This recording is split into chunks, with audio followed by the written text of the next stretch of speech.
Après le deuil et le recueillement, l'heure est encore aux questions dans la capitale nigérienne. Le 13 avril dernier, ils étaient 21 élèves du préscolaire décédés dans les flammes à l'école Pays-Bas de Niamey.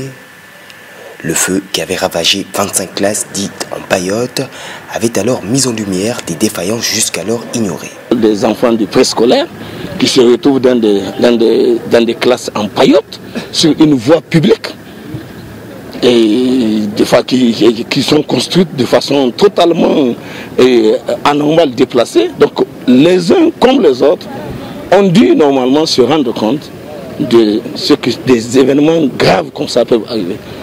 Depuis, les incidents similaires se sont multipliés dans une vingtaine d'établissements de la capitale. Une récurrence qui interpelle les acteurs de l'enseignement pour qui la thèse criminelle n'est pas exclue. Au vu de l'enchaînement de ces incendies, nous sommes obligés d'être portés à croire que ce n'est plus des trucs structurels. Ce n'est pas structurel, c'est à option criminelle. Et si une enquête est encore en cours pour situer les responsabilités, les classes en paillotes semblent quant à elles d'ores et déjà pointées du doigt.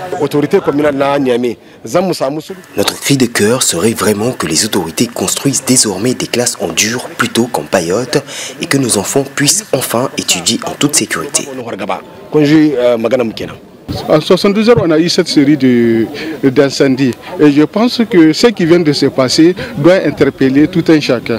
Le gouvernement d'abord d'éviter cette politique maintenant de paillotes dans les écoles. Plusieurs suspects auraient d'ores et déjà été arrêtés dans le cadre de cette série d'incendies qui semble viser les écoles.